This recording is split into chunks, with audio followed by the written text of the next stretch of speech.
Je vais maintenant lancer les tables rondes et inviter à nous rejoindre Marc Fesneau, Serge Grouard, Emmanuel Vasnex et Philippe Noyau. Money, money, money. Emmanuel Vasnex, vous êtes président de l'Open Agri-Food, président de la laiterie Saint-Denis de l'Hôtel. Pouvez-vous nous dire pourquoi vous avez choisi cette thématique cette année et qu'est-ce que vous attendez de nos travaux aujourd'hui? Eh bien, tout d'abord, bonjour à tous et merci d'être là sur une thématique extrêmement importante. C'est une thématique d'avenir. Je vois qu'il y a beaucoup de jeunes et c'est un grand plaisir. Je voudrais aussi remercier Serge pour sa fidélité parce que ça fait des années et des années que, d'abord, il nous livre certains locaux de la ville d'Orléans et puis aussi il est là pour exprimer effectivement sa vision de l'agriculture, de l'agroalimentaire. Il a toujours été présent et je tiens vraiment à le saluer. Et puis merci Marc d'être là. C'est la première fois qu'on a un ministre. On en a eu beaucoup à la télé, on en a beaucoup, mais en plus un ministre qui est de notre région, donc c'est très appréciable. Et puis aussi un ministre qui est engagé à la fois sur l'agriculture, hein, l'alimentation, mais également la souveraineté alimentaire. Et je pense qu'il nous en parlera. Et je pense que c'est peut-être le mot le plus important, c'est comment on assure finalement cette souveraineté alimentaire. Alors pourquoi on a choisi cette thématique? Parce que très clairement aujourd'hui, notre avenir, notre souveraineté alimentaire est engagée. J'ai la liberté de penser qu'elle n'est pas bien engagée d'ailleurs, mais on aura peut-être des choses qui nous permettront de voir un certain nombre d'évolutions. Je pense qu'il faut faire un petit retour sur ce qui se passe. On vient de vivre 5 années terribles.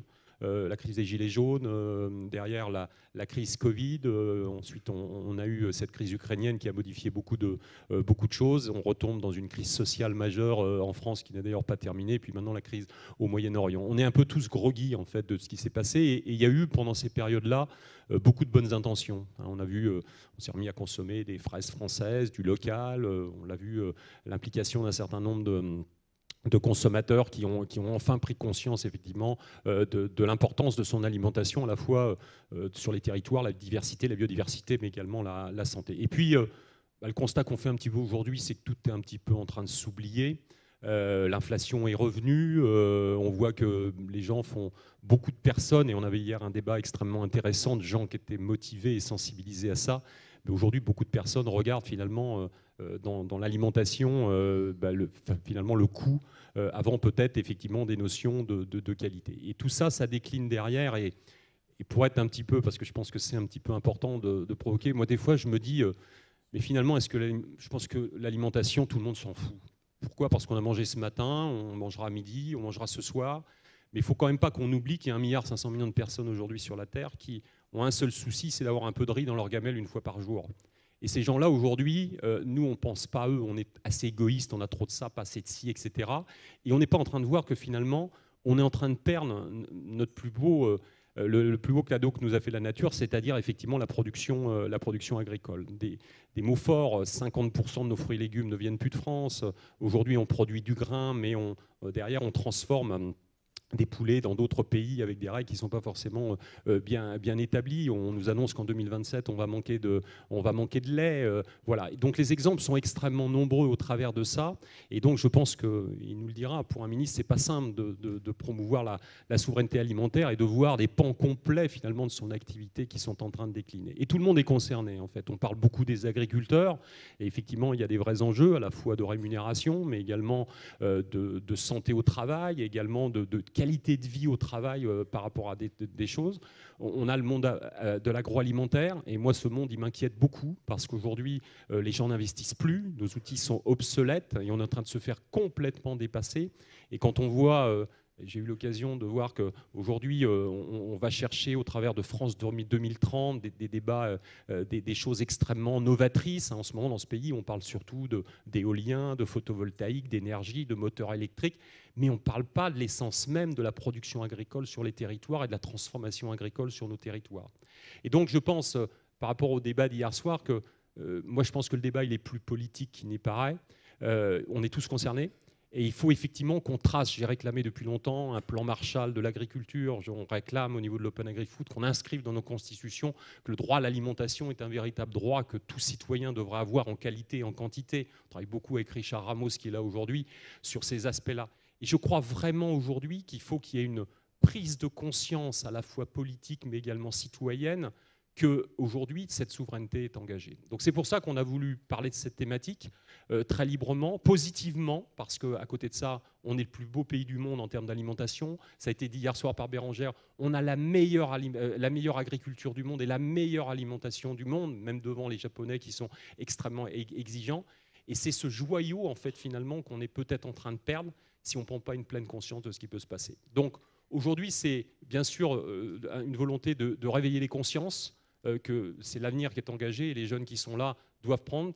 90% de notre alimentation, c'est notre santé. Et donc ça, il faut effectivement qu'on ait ces points-là. Et c'est pour ça qu'on a voulu un petit peu secouer un petit peu les choses et surtout tracer, en fait, avec toutes les parties prenantes, des vrais axes de travail qui permettent effectivement d'évoluer demain. Voilà. Merci beaucoup, Emmanuel.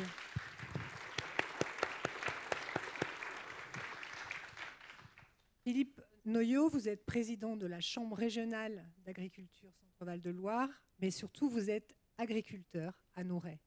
Et c'est en tant qu'agriculteur qu'on aimerait vous entendre pour cette introduction. Alors, en tant qu'agriculteur et aussi responsable, donc l'inquiétude, c'est celle que vient de souligner Emmanuel.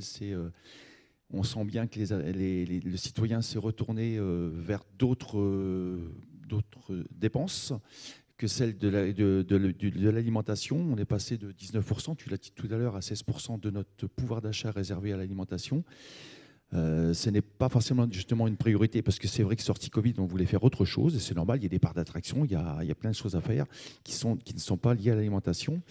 Nos inquiétudes, tu l'as souligné, on importe de plus en plus de fruits et légumes, alors pour plusieurs raisons, y compris pour la main-d'œuvre aussi, pour récolter, planter nos fruits et nos légumes. Nos producteurs de miel sont en mal cette année. Il y a trop de miel, il y a trop de miel importé, et le miel qui est produit en France n'est pas consommé. Donc c'est une vraie inquiétude. Nos volailles, elles sont importées à plus de 50%, alors qu'on pourrait les produire chez nous. Ça nous fait du mal. Donc on a besoin de parler de ces sujets-là avec vous. Il y a danger. On ne va pas résoudre le problème tout seul, on va le résoudre ensemble. Moi, je suis persuadé qu'on va le résoudre ensemble aussi. Et le bio qui m'inquiète. Nous, on va essayer au niveau des chambres d'agriculture de maintenir ceux qui sont convertis et qui ne se déconvertissent pas, mais il faut trouver une solution pour vendre des produits, parce que ce ne sont pas les mêmes marchés, c'est pas les mêmes, on ne vend pas aux mêmes personnes, donc même, on a du mal à déclasser pour certains produits, on a du mal à les passer donc, de bio en conventionnel. Mais là, c'est le négatif. Le positif, c'est qu'on a des agriculteurs qui ont une volonté. Nous, personnellement, on le fait chez nous. C'est qu'on a planté des arbres. On est conscient de l'utilisation de l'eau. C'est-à-dire on est de plus en plus efficient. On utilise la domotique. On utilise toute l'innovation qu'il peut y avoir pour être le plus efficient possible, de faire des priorités, de penser aussi à la qualité de l'eau dans les nappes, dans les rivières. Donc ça, on est bien conscient de tout ça. Alors, j'en suis conscient personnellement chez moi, mais aussi en tant que responsable. On a fait une réunion il y a quelques jours, donc, où on a fait intervenir une personne qui nous a parlé de tout ce qui est les transitions, tout ce qu'on peut faire. Il y a plein de belles choses qui arrivent. Je pense que par l'innovation, on y arrivera, puisqu'il faut quand même produire du volume. On ne peut pas réduire à néant notre production. Et il faut vivre en même temps de notre métier. Donc tout ça, c'est complexe. Mais on a, et là tout à l'heure vous allez le voir, on a des filières qui sont organisées donc, pour répartir aussi la marge. C'est qui le patron? C'est la répartition de la marge. Donc on a des filières qui sont très bien organisées, qui sont là pour... faut que chacun ait un petit morceau, sinon ça ne marche pas. On a monté l'an dernier, on avait un débat sur les filières, donc les légumineuses à graines. Donc c'est encore à monter avec vous, avec tous, avec aussi les transformateurs, ceux qui vont vendre dans la restauration à domicile. Et donc pour construire cette filière-là, au lieu d'aller chercher les légumineuses ailleurs, d'aller les produire chez nous, mais à condition que l'agriculteur aussi ait son revenu à la base et qu'il trouve aussi la partie végétale. C'est qu'on a, avec le changement climatique, et c'est ça qu'on doit vaincre aussi, on n'a pas forcément les bonnes variétés pour avoir une plante qui pousse et qui fasse des graines. Parce qu'il fait chaud dès le 15 mai, la graine ne va plus fleurir parce qu'il va manquer d'eau. Donc tout ça, on a besoin de tout ça. Donc on avance ensemble, on a envie de vous dire tout ce qu'on fait et que ça, c'est une valeur. Tout ce qu'on fait a une valeur. Et je voulais dire, parce qu'on en a parlé un petit peu d'industriel, mais on a besoin, nous agriculteurs, d'artisans, d'agro-industrie qui valorisent bien nos produits. Parce qu'on ne peut pas tous les vendre en direct. Hier, on avait le débat de la vente en direct, mais il y a 10-15% qui se vend en direct. Le reste, ça passe par des circuits qui sont un petit peu plus longs. Et on a besoin de toute cette chaîne de valeur pour valoriser nos produits et nos produits français avec tout le bienfait qu'on peut apporter. Donc, bonne journée à toutes et à tous et j'espère que la journée sera fructueuse et qu'on en tirera des bonnes conclusions à 16h30. Merci beaucoup, Philippe. Merci.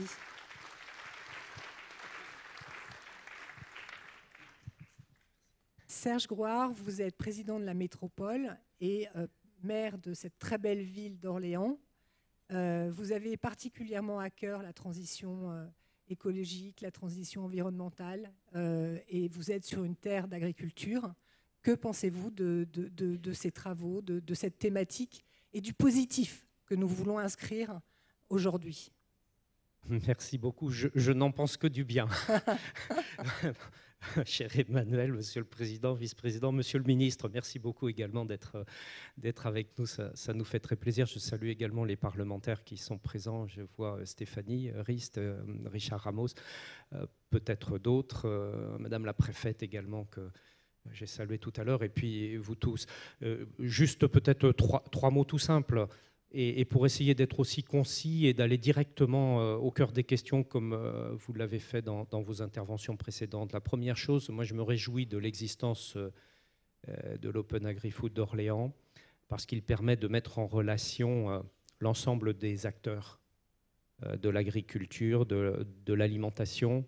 C'était le vœu initial de Xavier Belin avec Emmanuel, d'ailleurs Emmanuel Vasnex, dès l'origine, et puis c'est toujours dans cette logique, et je pense que c'est extrêmement important de pouvoir faire en sorte que les uns et les autres échangent et tentent de définir des sortes de positions communes. Donc ça, c'est extrêmement important, et non pas dans la conflictualité, parce qu'au fond, elle ne sert à rien. Je parle de la conflictualité. La deuxième chose, on est sur une terre, vous venez de le dire, orléanaise, qui est au cœur d'une région très agricole, donc on la connaît, cette agriculture. Je le dis aussi aux amis agriculteurs qui sont ici présents et à l'extérieur, on l'aime. Parce que souvent, les agriculteurs ont le sentiment d'être mis de côté, pas assez considérés. Moi, je dis des choses basiques et simples. Hein. Pas d'agriculture, pas d'alimentation. On fait quoi? C'est des choses simples. Donc, il faut les remercier. Voilà, ça c'est une chose qui est importante. La troisième chose, Emmanuel disait vision.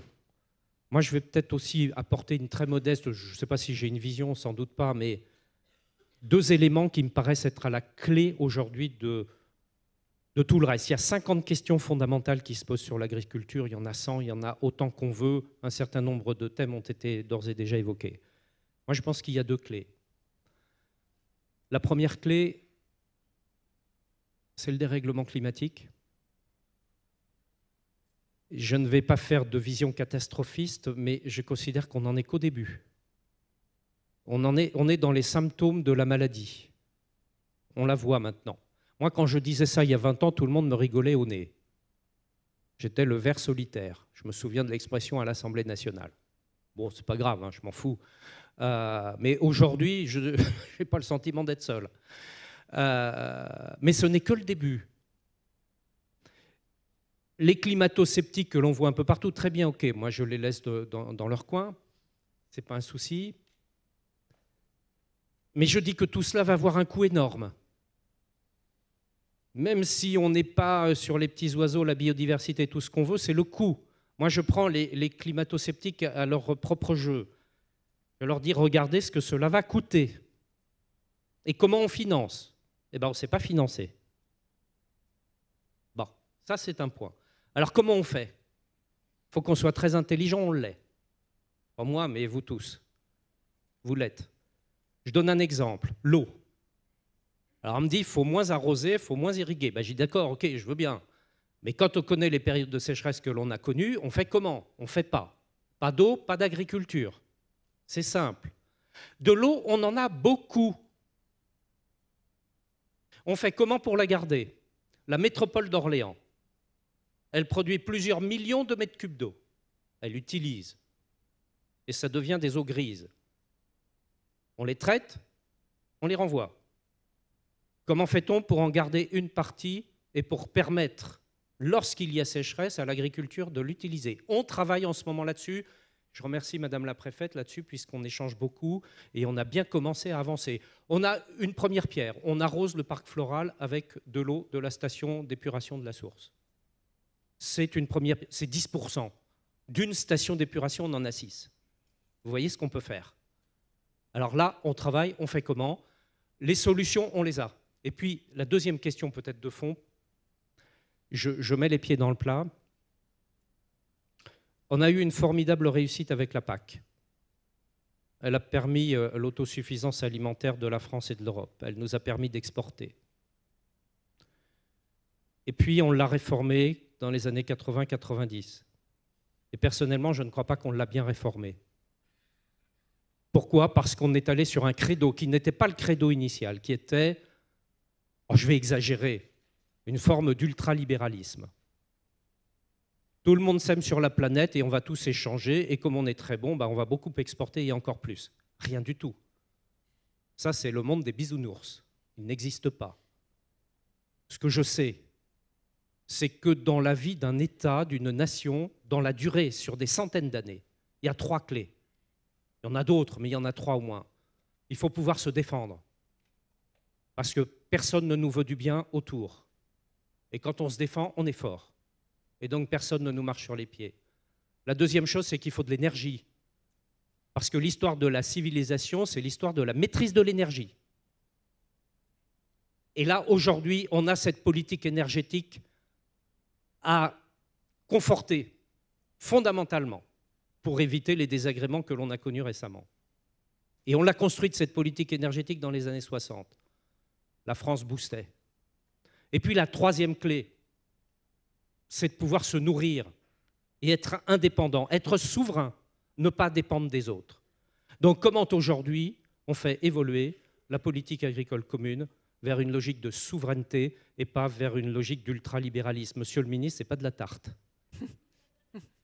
Mais je sais que Marc Fesneau y est très attaché, je sais qu'il se bat pour aider l'agriculture française, pour faire le maximum, mais je pense qu'aujourd'hui, le vrai débat, le débat de fond, c'est celui-là. Et est-ce qu'il est possible, dans l'Union européenne telle qu'elle est aujourd'hui, avec beaucoup de monde, de faire évoluer cette politique agricole commune pour que l'on retrouve les fondements de la souveraineté européenne et française? Et là, on aura une agriculture formidable. Un mot, éloge. Vous disiez tout à l'heure, je ne pourrais pas être là tout cet après-midi, donc je rends ma copie avant l'heure. L'excellence, c'est ce qui a été dit, l'excellence de nos agriculteurs. Ça, je connais un petit peu. J'ai bien connu quand j'étais député pendant 15 ans, un petit peu moins maintenant en tant que maire, même si on fait pas mal de choses quand même. Ça m'a toujours frappé, l'excellence. Et ça, il faut l'encourager, il faut l'aider. Il y a d'ailleurs une excellence française, elle ne demande qu'à rayonner. Et je pense que c'est là toute vocation de toute politique, qui est de lui permettre de s'exprimer, l'excellence de l'agriculture française et des agriculteurs. Merci beaucoup Serge Grouard. Monsieur le ministre, la parole est à vous. Merci beaucoup. Merci de m'accueillir. Je suis très heureux, je voudrais remercier Philippe et Emmanuel de m'accueillir. Vous remerciez, vous, Florent Duprat, d'animer cet Open Agri-Food aujourd'hui et on continue pour en faire une réussite. Ça me permet d'avoir une pensée pour Xavier Belin, comme vous l'avez eu au démarrage de nos échanges, parce que j'ai bien connu Xavier quand j'étais à la Chambre d'agriculture du Loir-et-Cher. Ça rappellera des souvenirs à Philippe Noyau. Et c'était une figure éminente, à la fois qui était capable de penser le monde dans sa complexité au niveau global et en même temps d'avoir une vision territoriale. Et Open Agri-Food, c'était aussi l'idée de susciter la capacité d'échange. J'aurais salué Serge, que je suis heureux de retrouver ici, de saluer les parlementaires, Stéphanie et Richard, et puis saluer la préfète, et vous saluer toutes et tous. On est dans le plaisir qui est le mien d'être parmi vous ce matin. Alors je ne vais pas être long, parce que d'abord, c'est jamais bien d'être long, et puis il faut essayer plutôt d'introduire un propos. Je trouve qu'on est dans un moment assez particulier. Ça a été dit en polyphonie, si je peux dire, mais c'est un moment assez particulier parce que le sujet de la rémunération n'a jamais été aussi prégnant que depuis 4-5 ans. Et en même temps, on continue à buter sur ce sujet de la rémunération. Alors, je voudrais éclairer de plusieurs éléments. Un, on a essayé de travailler depuis 2018. Alors, ce n'est pas pour vanter l'action du gouvernement, on s'en fout un peu, ce n'est pas le sujet du matin, encore que ça ne nuit jamais à la santé.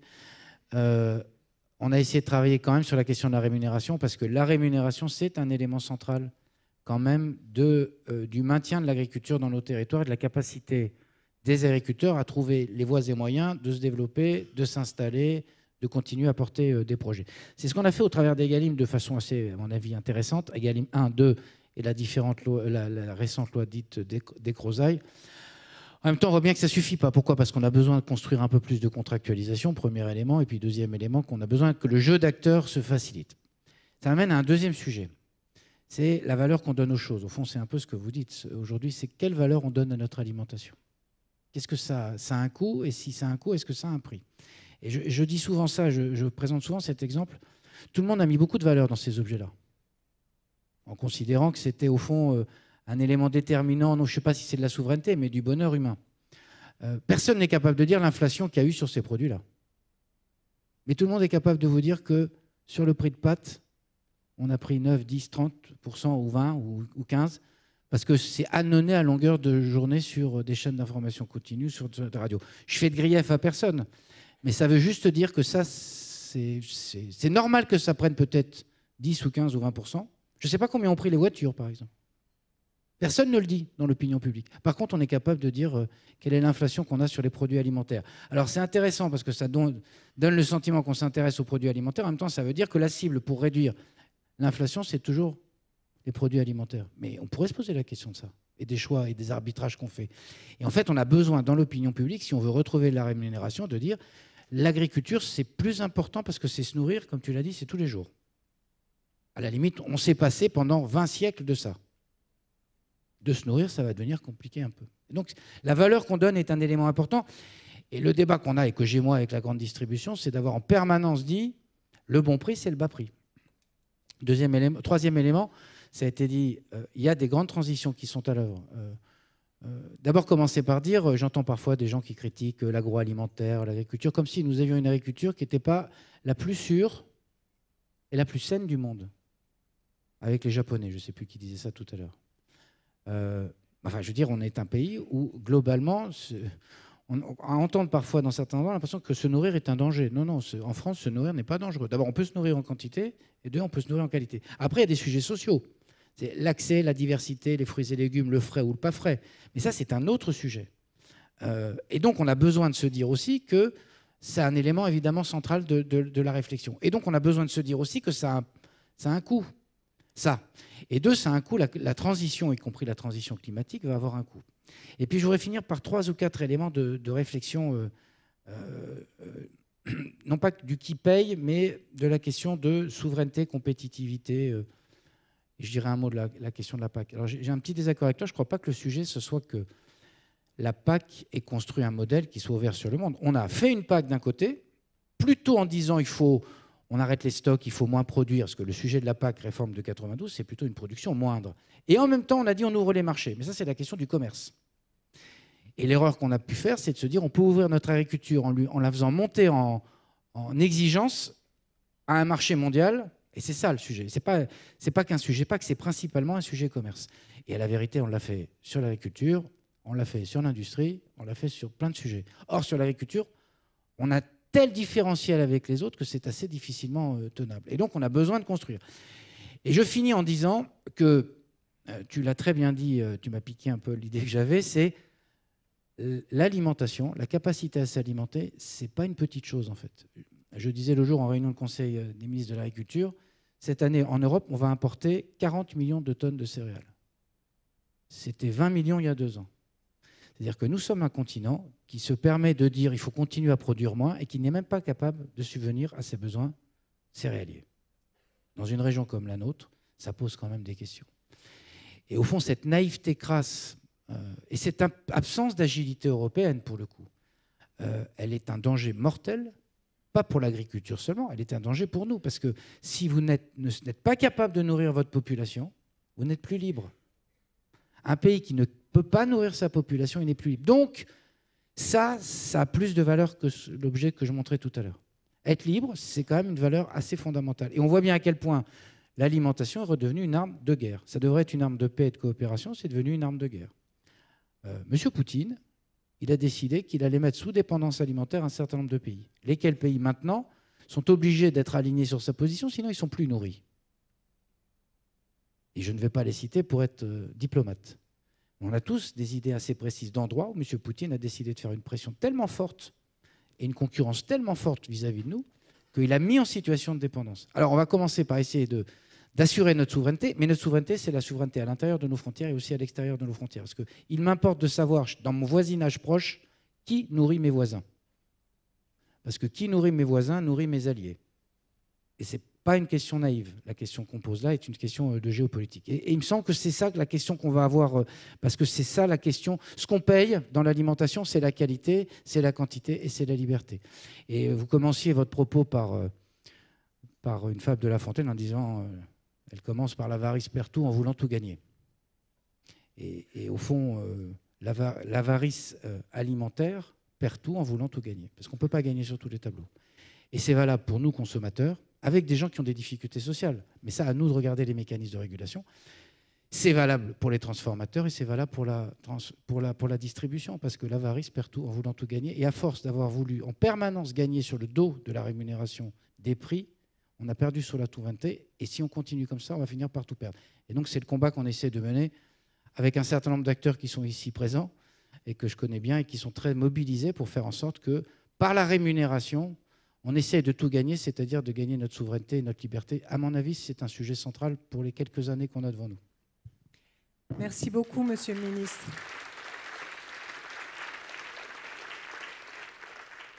On est déjà en retard, comme d'habitude, dans toute conférence sur le programme. Mais on va peut-être prendre juste une ou deux questions du Padlet. Il y en a une qui fait écho à ce que vous avez dit sur les clauses miroirs. Pourquoi, Monsieur le ministre, les clauses miroirs ne sont pas la règle de base des importations? Parce que ce que je disais, on a travaillé en silo, en fait. On a fait une politique agricole commune et par ailleurs, il y avait une direction du trade, commerce, qui négociait des accords internationaux sans se soucier de savoir, disons les choses aussi, dans les accords internationaux, l'agriculture était la variable d'ajustement négative. Je crois que ça, on peut le dire quand même. Ouais. C'est-à-dire qu'on disait, c'est pas pétrole contre nourriture, c'était Airbus ou automobile contre nourriture. Bon. Donc c'est ça qu'il faut changer. Alors on a commencé, c'est mon prédécesseur d'ailleurs, Julien de Normandie, sous présidence française, qui a commencé à poser la question des clauses miroirs. On a un tout petit début sur la question de l'accord néo-zélandais, mais alors clause miroir, ça ne veut pas dire qu'on fait exactement la même chose. Mais clause miroir, c'est que sur des sujets essentiels, sans doute les produits qu'on considère comme toxiques chez nous, sur les sujets climatiques, il faut qu'on essaye de le faire. Et donc aujourd'hui, la culture, et tous les matins, on se bat avec la Commission européenne et avec un certain nombre de pays européens qui disent c'est pas grave, parce qu'au fond, il y a quand même derrière l'idée que l'agriculture n'est pas centrale. Comme à un moment, l'énergie n'était pas centrale au niveau européen. Et qu'on trouvait très bien d'aller chercher du gaz chez M. Poutine. Et puis tout d'un coup, on se rend compte qu'on ne sait pas passer l'hiver, en fait, quand le robinet se ferme. Et donc, c'est la même réflexion qu'on doit avoir dans les accords internationaux, de dire il y a des clauses miroirs qui doivent s'imposer. C'est ce qui a justifié qu'on n'aille pas sur les accords australiens et qu'il soit aujourd'hui qu'on bloque aussi. Mais c'est la France toute seule. Hein. La difficulté là-dedans, c'est qu'on est un peu seul aujourd'hui encore, parce que la culture collective... Alors, dernier point, pardon, je suis trop long, mais si on veut des clauses miroirs, il ne faut pas faire nos propres règles. Et on ne peut pas arriver voir les petits camarades européens, les 26 autres, en disant « moi j'ai fait telle règle chez moi, il faut faire comme nous, il faut faire une clause miroir ». Parce que pour avoir une clause miroir, il faut avoir une règle européenne déjà. Donc j'invite à réfléchir aussi sur les surtranspositions, enfin les éviter tout court d'ailleurs, qui font qu'on arrive et on dit « moi j'ai décidé, il faut que ça s'impose aux autres ». Les deux, ils vous regardent et vous disent bah, « t'es sympathique Marc Fesneau, mais moi j'ai pas décidé ça chez moi. Moi allemand, moi espagnol, moi italien ». Donc la clause miroir ne viendra s'imposer que si on se met des règles européennes. Si on se met que des règles françaises, on sera seul à défendre quelque chose seul. Et donc ça ne servira à rien. Merci, c'est très clair. Donc c'était du passé et au futur, ça va changer.